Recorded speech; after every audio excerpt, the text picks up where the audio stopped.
Session today with Parks and Wildlife. My name is Gabrielle. I'm a consultant to Tourism Top End.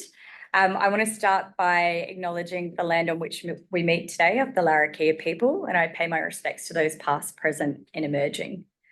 So thank you to everybody for joining us today. I know it's time out of your businesses, but I know there's some great questions that we have had come through. We do ask that you please keep your mute on and also your cameras off, but we are monitoring the chat function. So if you do have any questions that come through, please pop it through chat. Ideally, we'll be answering a lot of those questions throughout the presentation. So yeah, fingers crossed, we'll go through that, but we'll come back to your questions if they're not answered. But yeah, we've got a wealth of knowledge with the team here today. So I'm going to pass over to Neva from Parks and Wildlife for an introduction for the team. Over to you, Neva. Thank you. Welcome everyone, and thanks for the opportunity for the team from Parks to give you an update on all things parks. And hopefully we've covered off on things that you've asked and also some other things that we thought would be of interest. With me today, I've got over here Kathleen Davis, who's the Senior Director for Park Development and Strategic Projects, Aggie Wegner, who's the Senior Director for Commercial and Community Partnerships, Dean McAdam, who's the Director of North Australian Parks, at the moment currently Acting Senior Director for Parks and Wildlife Operations, and I'm the Executive Director for the division. And with us, we've got Sam from Tourism Top End. and Michelle. I'm hiding in the corner, Michelle from TTE. And Greg from Northern Territory Indigenous Tours. So we've got a bit of a presentation to run through. I'll hand over to my colleagues to kick that off. Working? My cough. No, you have the magic touch. There we go. So look, based on the questions that we received, we did this presentation together. It's sort of split into two main areas. I think it'll be myself talking about North Australian parks and Aggie talking about all things community and commercial partnerships. So we'll start off with the crocodile management, work our way through some park opening processes and works programming, get to the parks pass and talk about some other tour operator and development proposals and frameworks and toolkits throughout the seminar. So there's a question we received about the crocodile management. The final plan was actually released and went live on the 24th of April, so last week. I've got, what I did is just to show you, got a hot link to where the information is available online. So if you navigate to this page, all the information is on there. So there's the risk management framework from 2021 to 26, and this is the new management program down here, which goes until 2034, I believe. So for all that information, you know, I won't go through it all. What I will say about North Australian parks is that underneath these frameworks, most of the parks where we allow in-water activities have local crocodile management plans. So, you know, Litchfield, Berry Springs, Mountain Dam, all these places have local crocodile management plans, which prescribe what we do to open and close parks, what we do to manage crocodile risk, what we do in the event of an incident on a park, as happened at Wongai last year. So they're pretty specific and they've got a lot of prescriptions in them. So is there any questions on crocodile management? I didn't want to get, because we could talk about that for a long, long time, and I don't know that we want to get bogged down on crocodile management. Is there any other questions on that? Come through that there seems to be a delay with the screen and right. sharing properly. Okay. Oh, and Paul Thompson's just said that's his photo of the crocodile. Oh, okay. Okay. Can we just double check if everybody's getting a delay with screen share or if it's just the one person?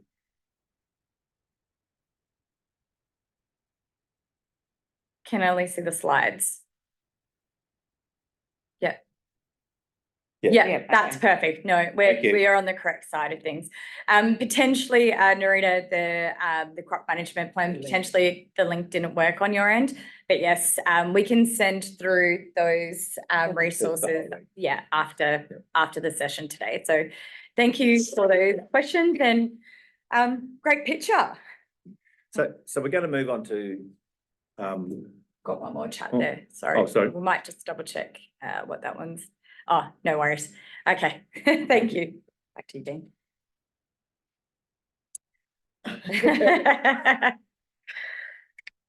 It's because you got. so I just wanted to talk to you a little bit about park openings.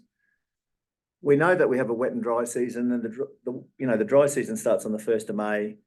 Wet season ends at the end of April. We've had quite a bit of rain this year. So some of the tasks that rangers are well and truly engaged in at the moment to get parks open are what we've got up here. So we've got things like walking track, day use area, campsite assessments. So we're checking all the signage, trails.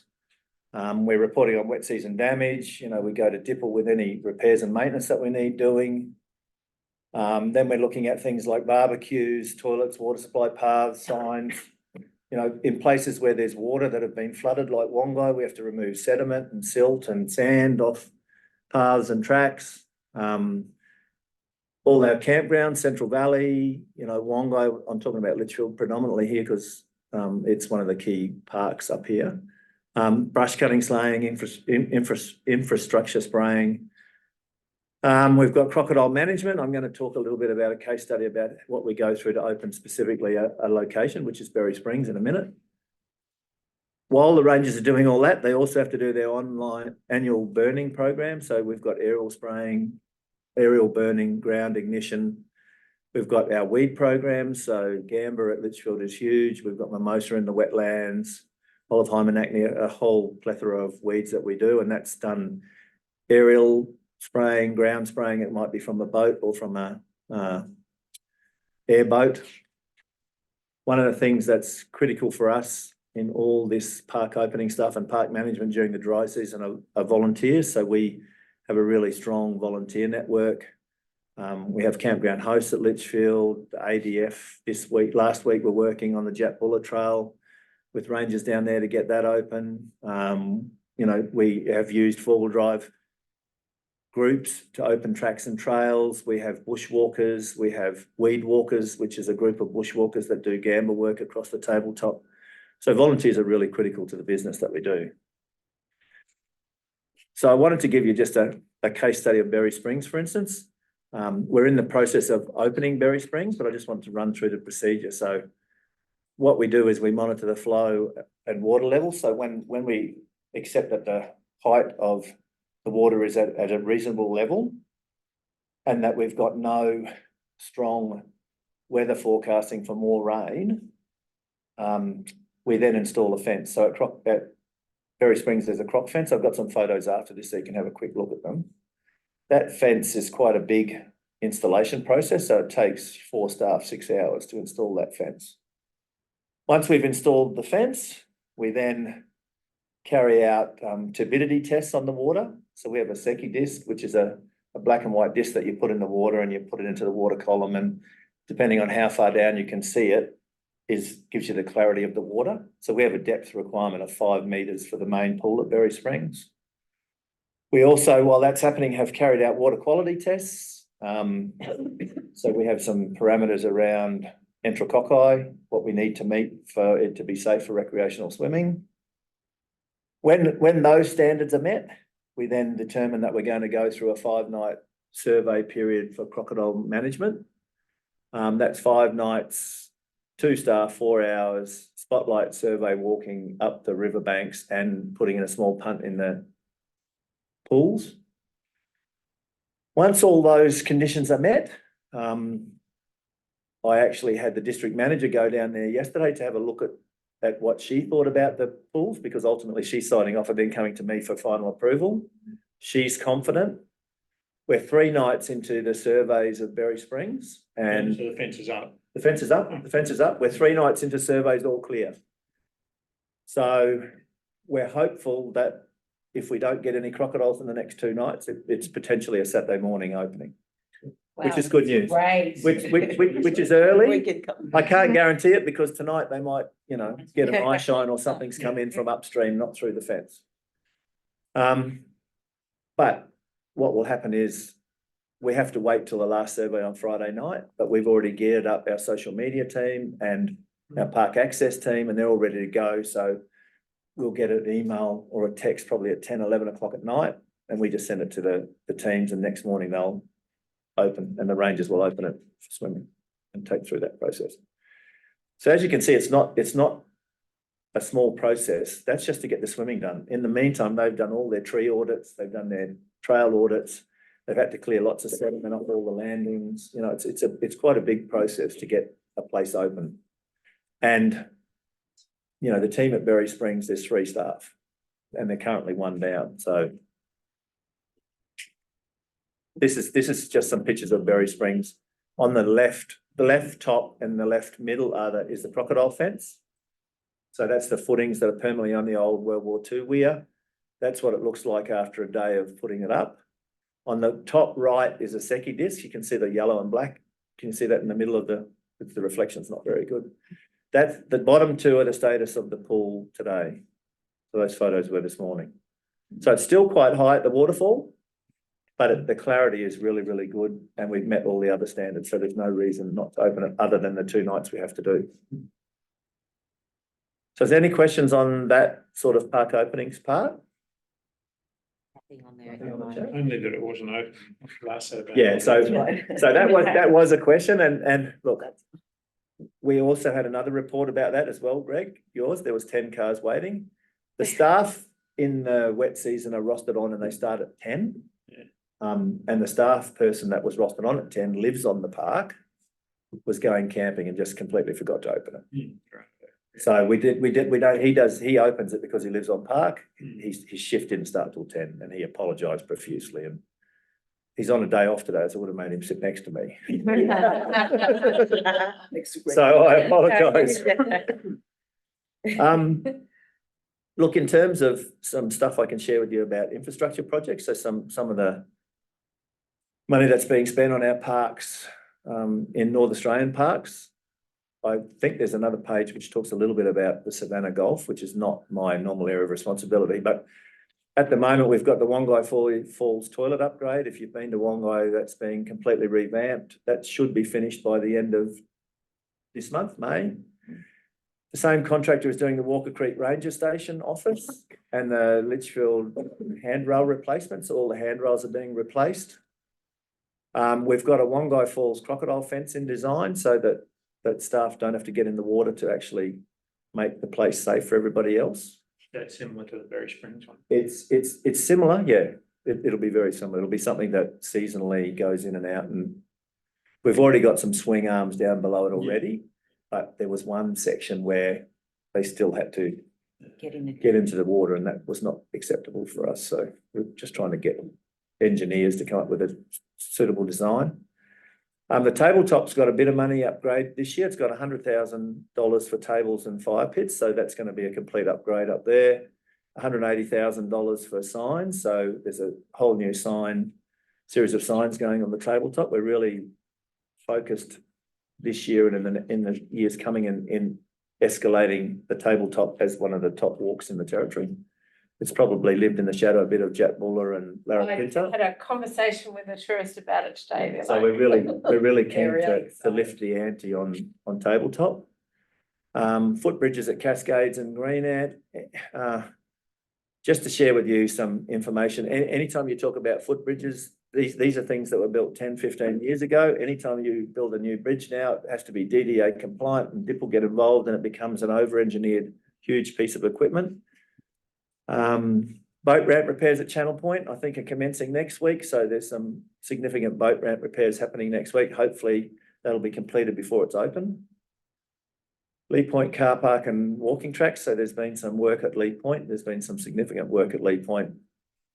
Creek to creek upgrades. So there's some upgrades there. There's been the area from Buffalo Creek, Lee Point to Buffalo Creek got completely washed away. So DIPL are looking at re-establishing that section of DDA's disability compliance. There's a design for Berry Springs access. So we're working hard at trying to make Berry Springs a disabled access park. So that will include paths as well as an entry to the water. There's also money being spent on stabilising the pool landing. So if you've been to Berry Springs, underneath, there's some scouring underneath the concrete. It's not immediate jeopardy to the safety of the public, but it needs to be filled in eventually, if they potentially could collapse. Is there plans to have a disabled access at Wongai? Because I only asked because a couple of years ago we had a woman who was in a wheelchair and she was really happy with the park generally for disabled access, but her husband had to piggyback her out of the pool. Yeah. That's the last little bit. I'll come up with that. So one of the things we are going to do, and it's a master plan target, is to do an audit across the state. Yeah. And where possible, do as much as we can to make sure there's accessibility for all sorts of people. And that might be, you know, from the landing at Berry Springs, we're putting something in that's quite simple. Yeah. There's something that might be a little bit more engineered for places like Wongai and Florida. Yeah. It's quite steep, but certainly. Yeah, Florence might be difficult. Yeah. Wongai. So, but you know, there's lots of jurisdictions and other places that have really good infrastructure for disabled people. So that's a plan. Yeah, cool. It's, About this year. Yeah. I would add, it's not just about the swimming access too, it's about barbecues at Lee Point, for instance, you know, where you can get a wheelchair underneath a table and have a barbecue sitting down and cook, you know. We're looking at all sorts of facilities and infrastructure that will help with disability access. He's got it now. So park updates, this is just some of the updates. Butterfly Gorge, so Butterfly Gorge opens every year. There was no intent to not open Butterfly Gorge. It's just not open for swimming at the moment. We are hoping that we can open for swimming down the track, further up the gorge, which is a safer alternative. Currently, that's sitting with ARPA, so we need a clearance to extend the walking track around a bit further, and that sits with ARPA. So that's the Aboriginal Areas Protection Authority, and we need clearance from them to proceed with putting in that last, it's probably less than a kilometre of walking track to get to a place where there might be safe swimming. The risk with Butterfly Gorge is that it's so far away that crocodile management is nearly impossible to do as regular as we can everywhere else. Berry Springs, there's rangers on site. Wongai there is. Butterfly Gorge is a bit further away. And we also had a couple of close calls. So the risk was just too great. Yeah. And we can't guarantee public safety. So hence the reason to close for swimming down the bottom. And I don't envisage that would ever change. And that ARPA process is in train. Yes. ARPA have a backlog at the moment. We've been told 12 to 18 months backlog. And ARPA is a much more expensive process than it was because of the backlog and the volume of work they're doing. So it's quite expensive. So we're, you know, for us, we're trying to get things open as soon as we possibly can. So I've put up there, you know, Wongai, we're anticipated opening early to mid-June. Walker Creek, new campground arrangements. So we're hoping all of our parks have, because of the online booking system, have a date of the 31st of May. Because we have to give people surety who are booking online that after that period of time, their bookings will be honoured. If we can get things open before that, we definitely will. So Walker Creek, we think it'll be middle of May, maybe the third week of May. Central Valley, they're working on that now, so we think that'll be the same. We'll probably get it a week earlier than everywhere else. A couple of years ago, one of those meetings, we had a discussion about people considering that they had exclusive use of those water holes at Walker Creek. And my recollection is that it was agreed that number 3 would be taken off because people are just like barricading it off, you know, we're at full before you get in there. They're barricading it off and getting really stroppy if people go in there. So we've done something really quite different. Well, it's similar, very similar to what you're saying. So there's been complaints by people who camp there that they don't have exclusive access. Yeah, right. What we've actually done is we've talked to staff. And based on their experiences, Campground 1, which was the closest one to the car park, has become a day use area. So the campsites will start from what used to be Campground 2 will now become Campground 1. So Campground 3 is still... It's still a campground, it'll be Campground 2, but now. But what will happen is with the signage, we will have signage saying this is a day use area. After this, you must have an online booking to proceed. So number 6 used to be a daily. Yes, that's not a day use now. That's a campsite. We've just had Leanne ask online, is there a date for when Butterfly Gorge walking track will be opening? Oh, the walking track as it exists, it'll be 31st of May is the scheduled date. 31st May. On that note as well, the moment something opens, for example, Walker Creek earlier than 31st of May, it will be reflective in the online booking system immediately. So people then can go in and book already.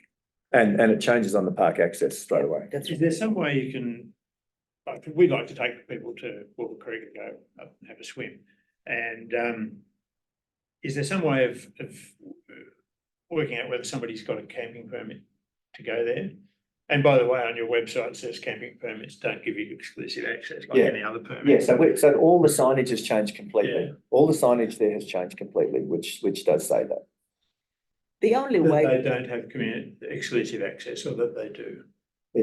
We're trying to discourage people from interfering with people that are camping, Yeah. but that doesn't give you exclusive Yeah, access to the water. okay. There's nothing. Yeah, good. Yeah, that's good. 'cause But we're that trying to makes avoid the conflict, yeah. the conflict of people walking there and jumping in while Yeah. people are camping there and walking through their camps and stuff like that. So if we can discourage people by offering them a new day use area Yeah, and try and keep that. yeah, well, that's Yeah. a good idea, Yes. because number 6 was way up. Yes, like, yeah. Nearly 2 k's away. But is there some way for us as tour operators, for example, to work out whether somebody has booked that campsite for that day? So if you, Night. 2 ways you could do that. You could ring the online booking system people Yeah, and they could have a look, or you could just get onto the web and go to Walker Creek. oh, And see what's if available. if Yeah. it's not Oh, available, yeah, you okay, know that's someone's actually in not- it. yeah, Yeah. sorry, yeah. It tells you, yeah.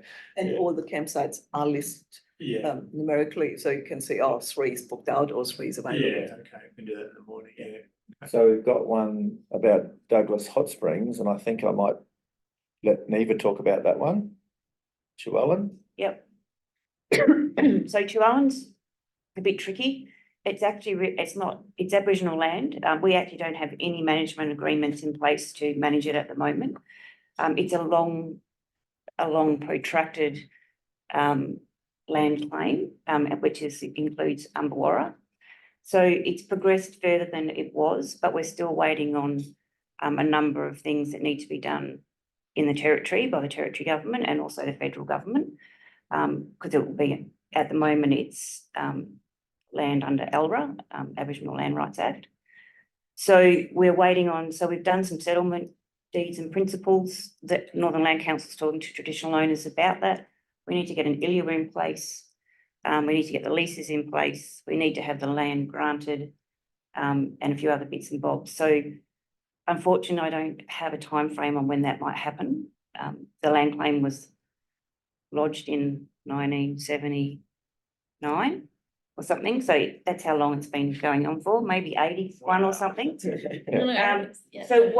it used to be, before it was Aboriginal land, it used to be managed by Parks and Wildlife. So I think there's a bit of thing that we're not doing something. So everything that the territory needs to do, which includes what parks need to do, is done to what we can do.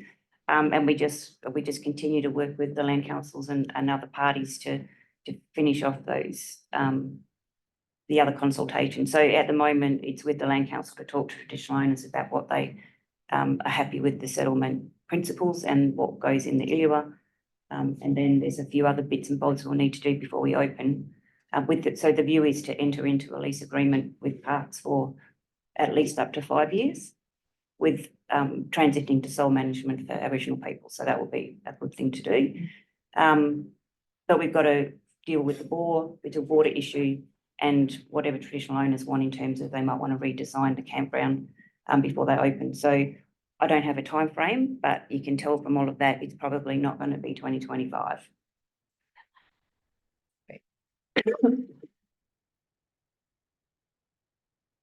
Yeah, it's from Douglas Daly.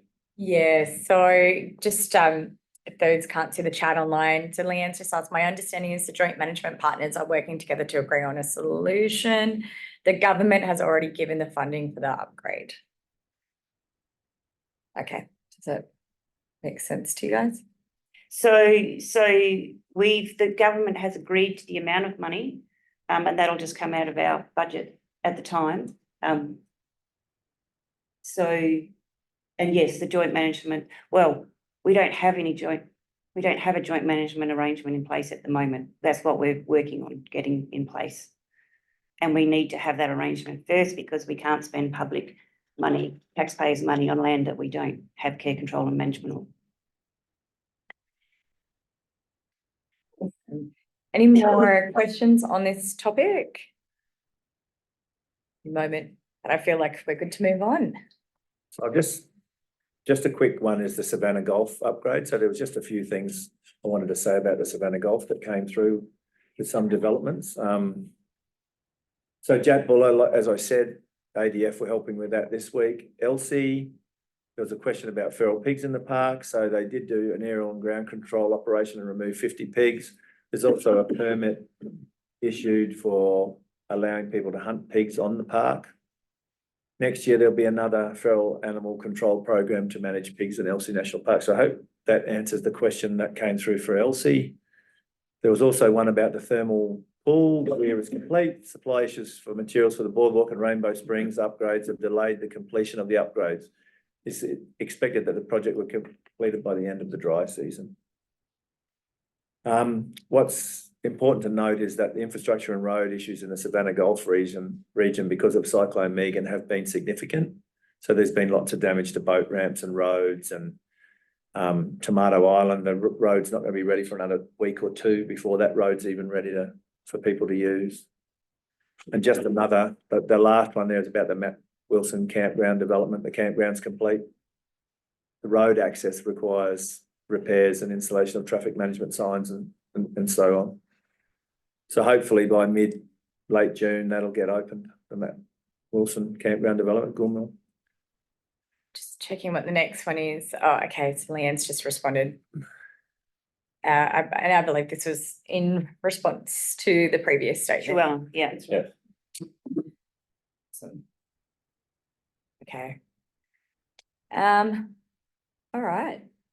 I think that's There we go. everything I had on parks, unless there's any questions about park operations. I think I answered most of them. Yeah. The red lily at Greg at Fog Dam. Yeah. That's the first I've heard of it. I know nothing about it.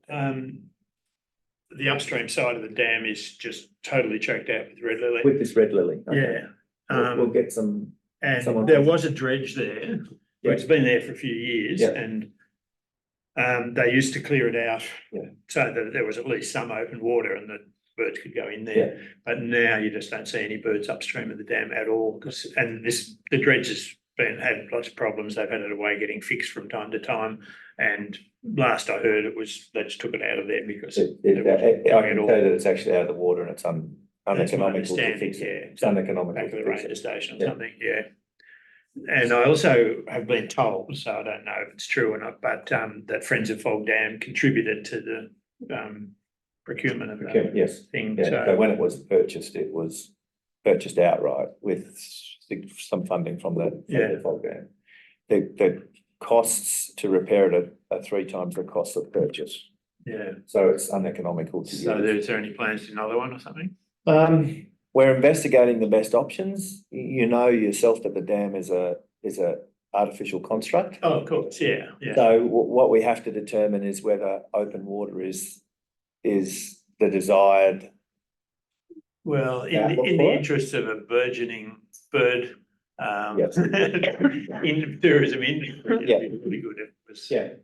Done. We have had some cost estimates for a new machine, which are they're a significant capital investment.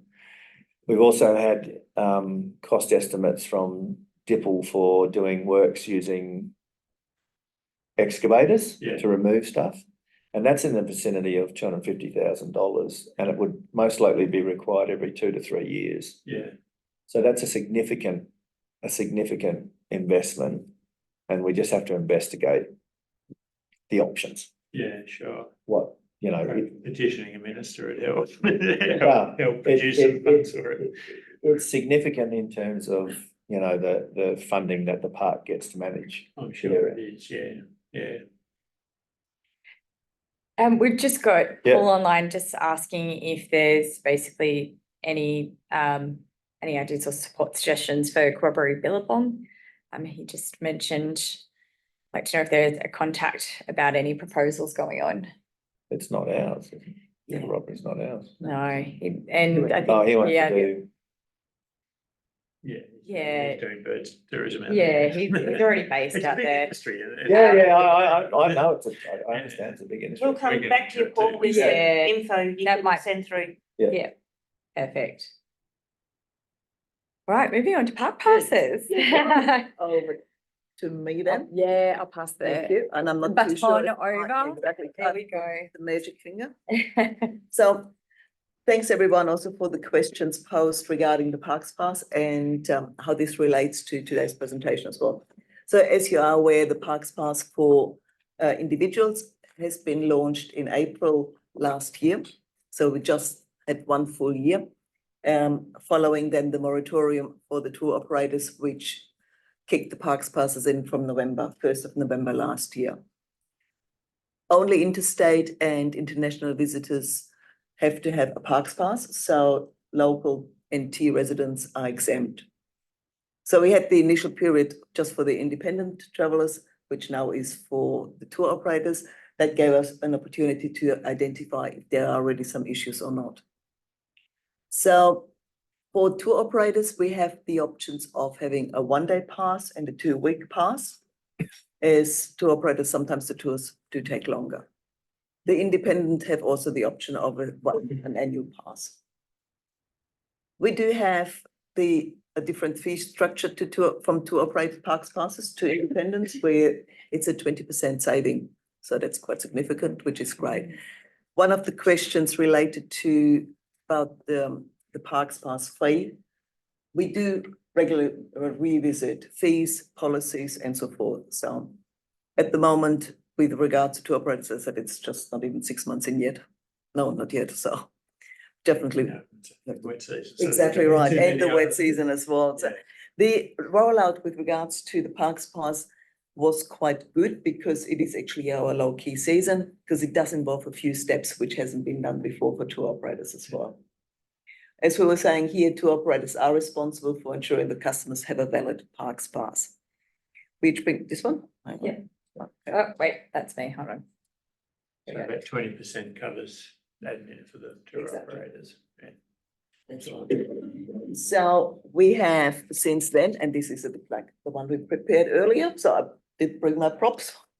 The tour operator information pack, which was distributed to all our tour operators, existing tour operators, when it came out, but also with renewals of permits, it goes out to a tour operator. For new tour operators, they get that as well. And it really is a whole suite of information.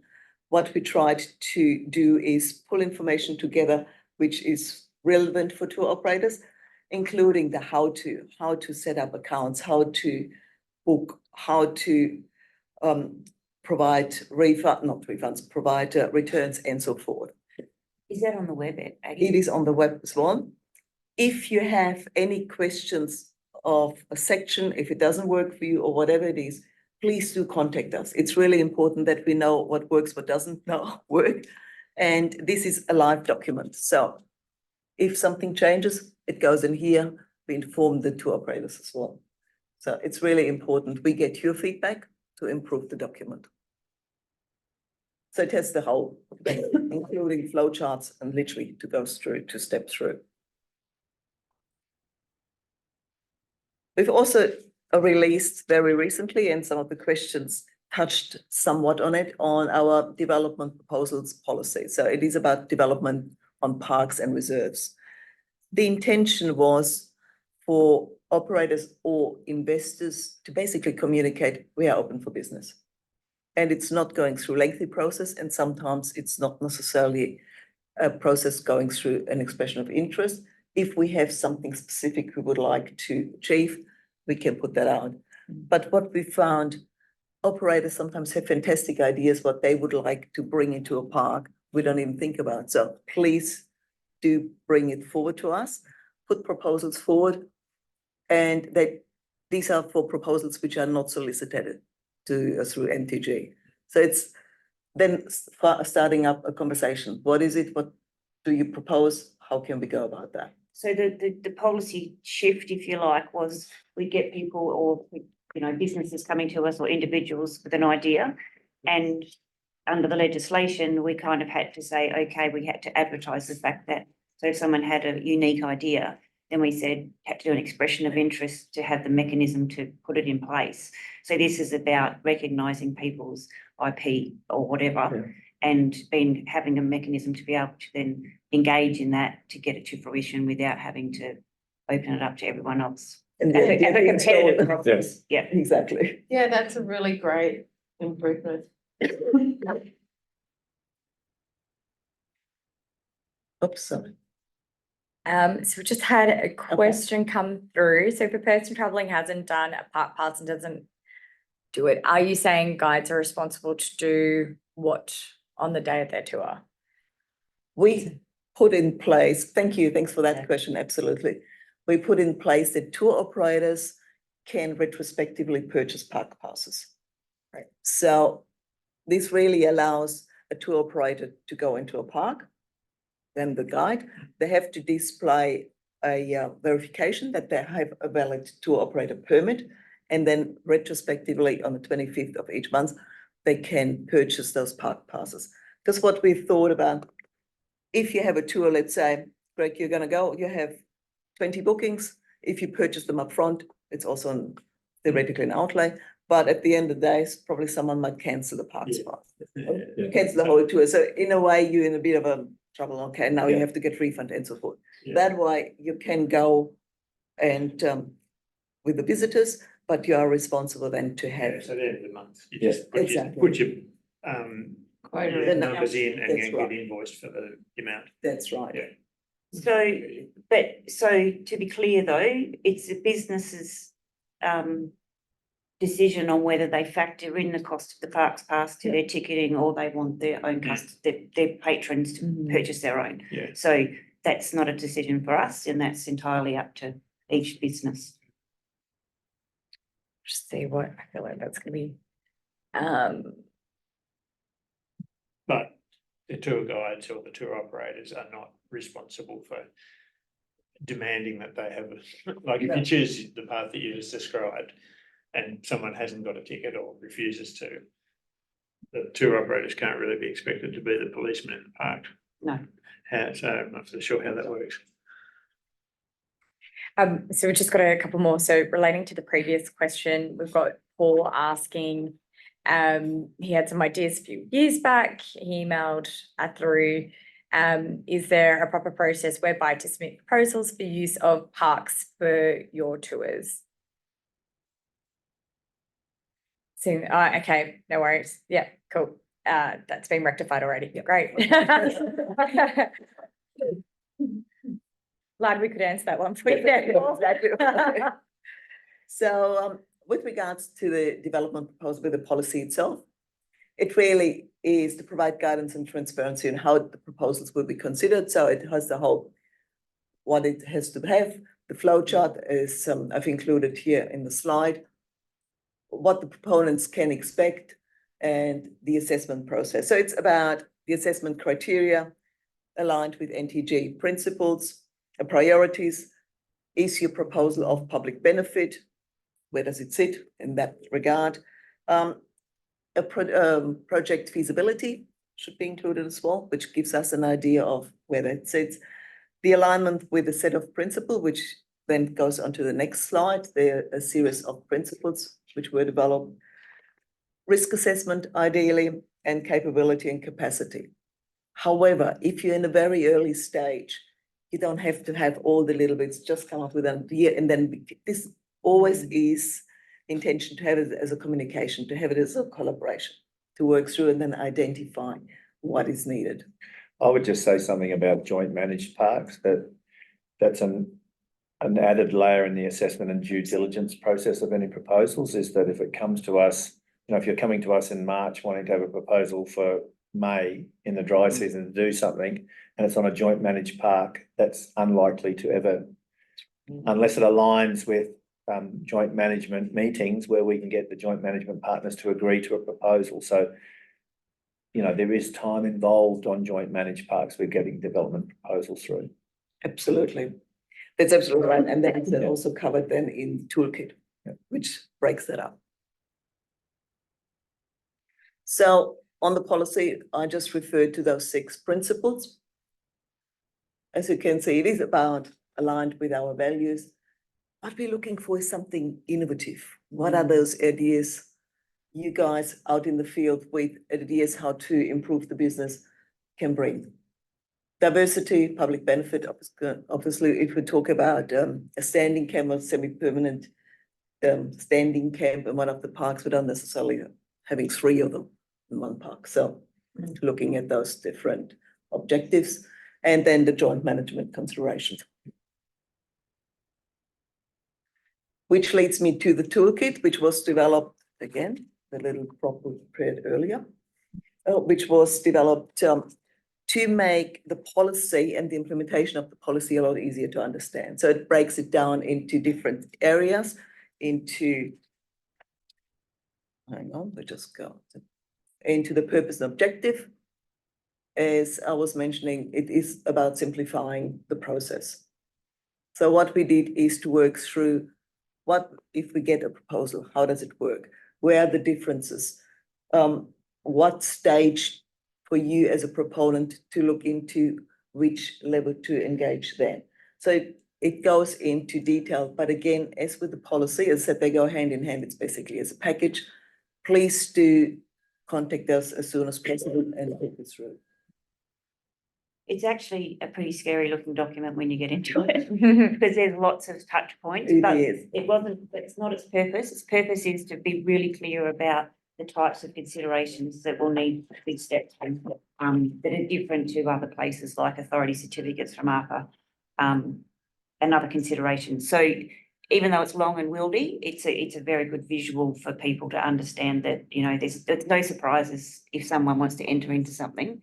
That's what has to happen. What it also points out is all our parks are listed and if they're joint managed or not, which is really handy. And sometimes timeframes are attached to it as well, or in rough timeframes. That's what we aim to. If you, for example, plan a major development or put something forward, major development in a joint managed park, you can see a time frame, and that might actually trigger that, probably I shouldn't do it here. I'd rather go to a non-joint managed park. It might be easier, for better word. So it allows proponents, it allows someone to make an assessment even before setting heart and soul and do, this is what we're going to do. And it removes some ambiguity. I had to choose this word to struggle to know beforehand, because what Dee was just saying, putting a proposal up in a joint managed park now in May, thinking in September it might be up and running, it won't happen. And that, just to clarify, and that's not because it's just the way the governance arrangements Yeah, are sorted, that's right. and the partners have done that. So some meet more regularly and others don't. Yeah. They might meet once a year. So, Absolutely. Not to plans of management. yeah. Yeah. And notwithstanding that, there's also mechanism to do things out of session. So depending on what it is, Yeah.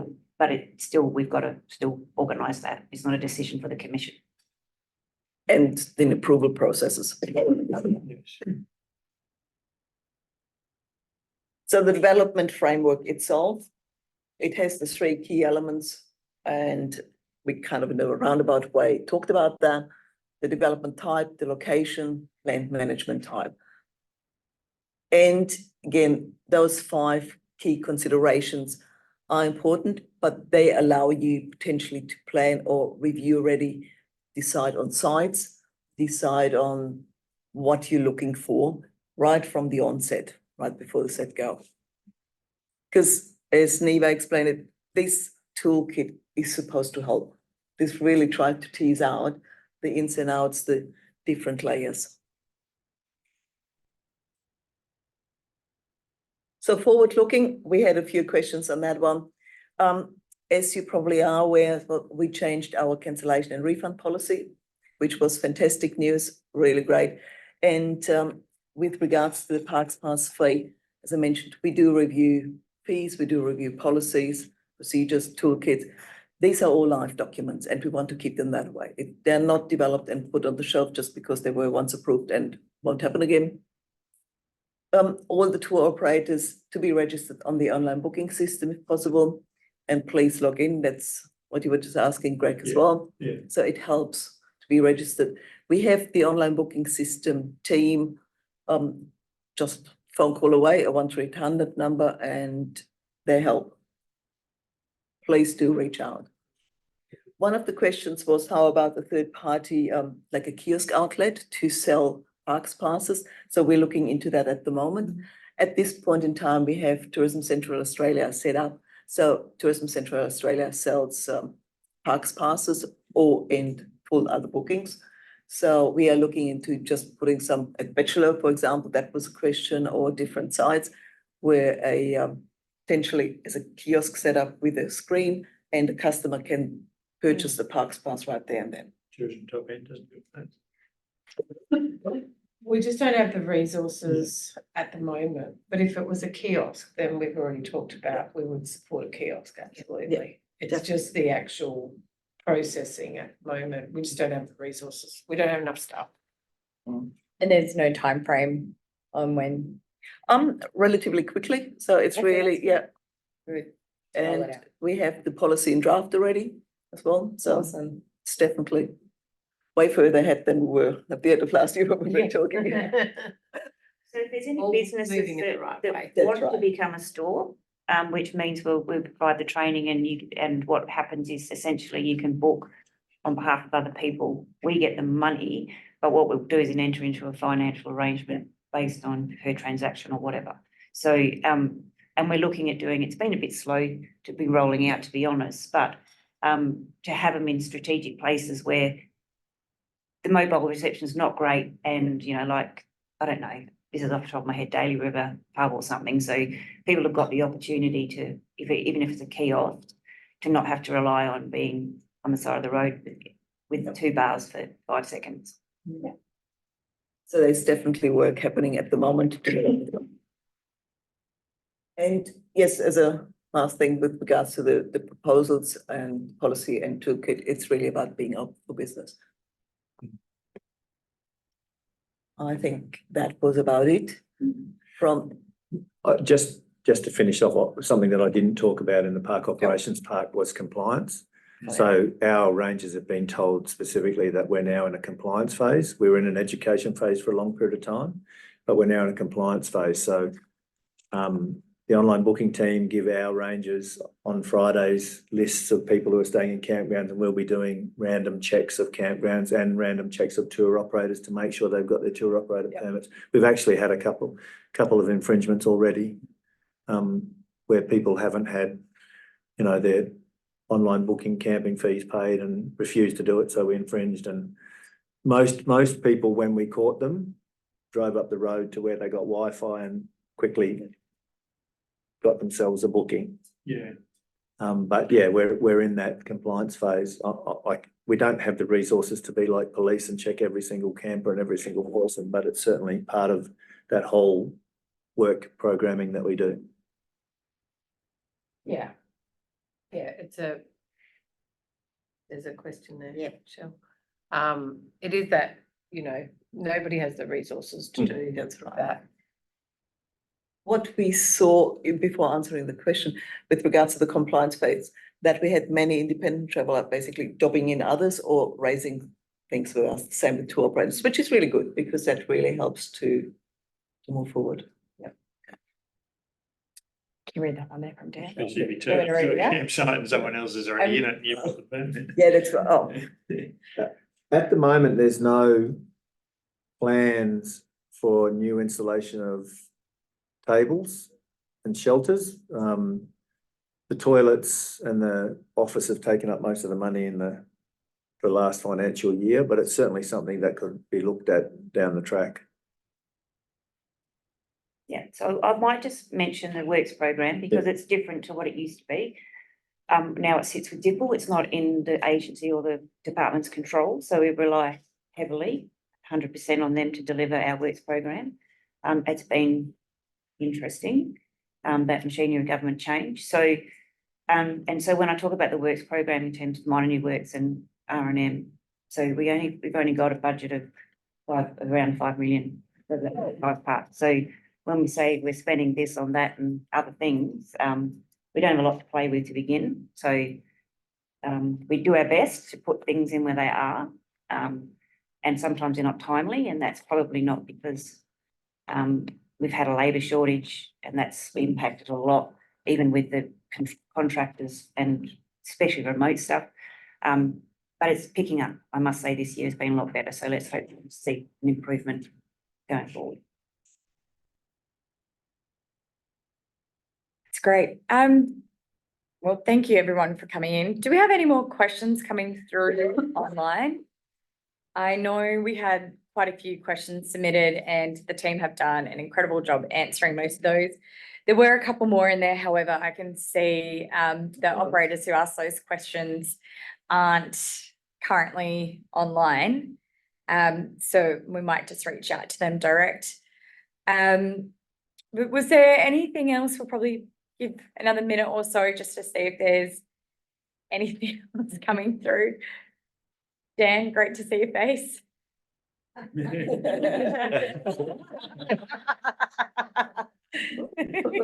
Surprise. That'll be Dan typing. Okay. I think the only one outstanding from park operations that wasn't answered was about the bins at Litchfield. That's Um, right. There are no plans for us to put storage areas at the entrance and exit of bins. And the place is a lot cleaner since they Yeah. took them away too. And there's significant cost savings by not having bins for us. Amazing. So I Dan believe just asked about regular contact and things, and we, if the sentiment is from the group, and we'll probably just send you the participants of the webinar a survey of what they value and what, so that we can look to do a series of these every quarter or so or something similar to this. So last year, we were mindful of trying to include all tour operators in closures. For instance, when we closed Central Valley for camping, we sent out an email to all the tour operators. So that's another mechanism that we can make sure, if we're opening something, we can send out a message to all the tour operators. Other than park access, it might be something that we can do with all the tour operators we've got listed. Yeah. We can send that link in, maybe that's another form of communication where we can include that link in our newsletters on Fridays. And that's the way people will go looking for it there for our members. No worries. Well, thank you. I hope you've got something out of that. Thanks, everybody. Thank you. guys. Thanks, team.